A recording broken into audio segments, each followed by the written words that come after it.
is identified as mentally retarded, put back from the 5th grade into the 4th grade, and stayed in that category until I got out of high school. I don't have any college training, but I met a high school teacher who one day changed my life. I was waiting on another student, and when he came in, he said to me, "Young man, go to the board and write what I'm about to tell you."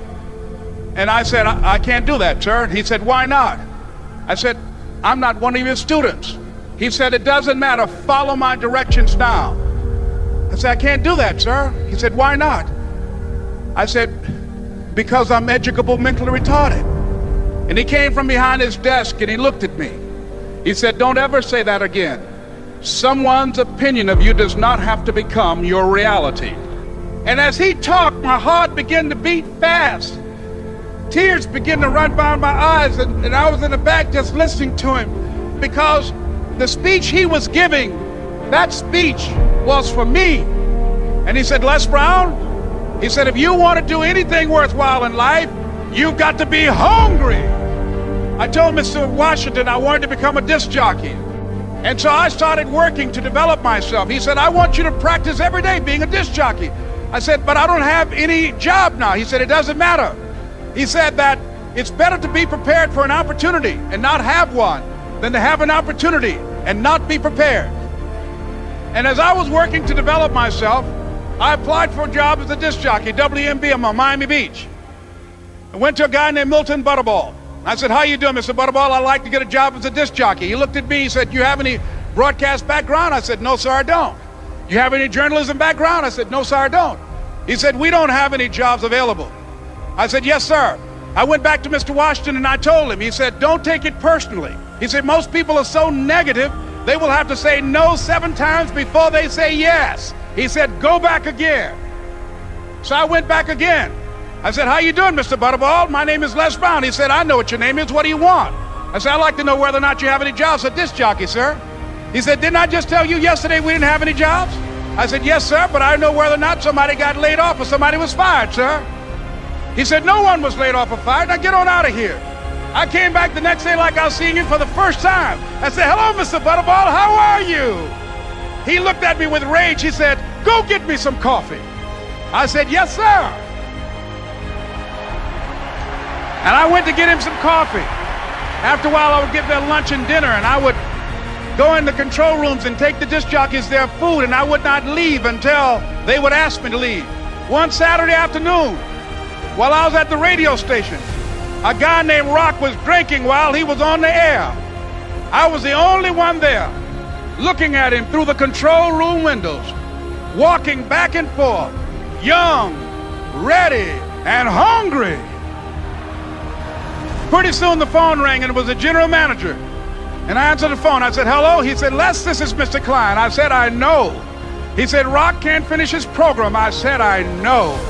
He said, "Would you call one of the other DJs in?" I said, "Yes, sir."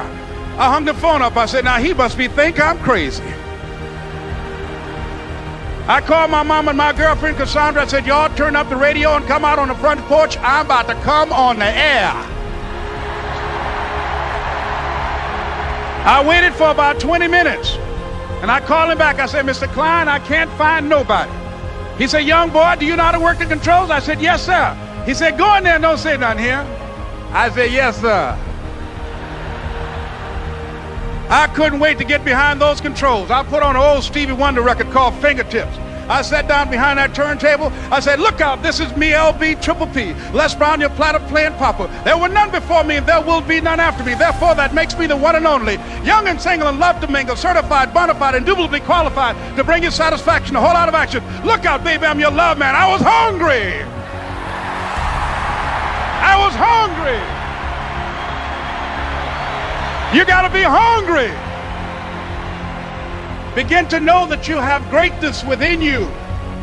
And if just one of you here begin to envision yourselves as being blessed and highly favored to reach your goals, if just one of you capture the essence of what that means, that you have greatness within you and a responsibility to manifest that greatness, that you can make your parents proud, you can make your school proud, you can touch millions of people's lives And the world will never be the same again because you came this way. It was hard, ladies and gentlemen, coming to speak to people. And I was facing financial difficulties in my own life. I was behind on my bills and my dreams, and I'm saying to them, you can live your dream. It was hard, ladies and gentlemen. It was very difficult to pick myself up each day believing that I could do it. There were times that I doubted myself. I used to ask myself, can I do this? And something said within me, you're the one. Don't give up on your dream. By continuing to push forward, by continuing to run toward my dream, that one day I would have my own talk show. It's a long shot, ladies and gentlemen, from Liberty City, an abandoned building on a floor, never knowing my mother or father. It's a long shot. Being here with you today in this dome in Atlanta, it's a long shot. No college training, labeled educable, mentally retarded, but I kept running toward my dream. Don't stop. Don't stop running toward your dream.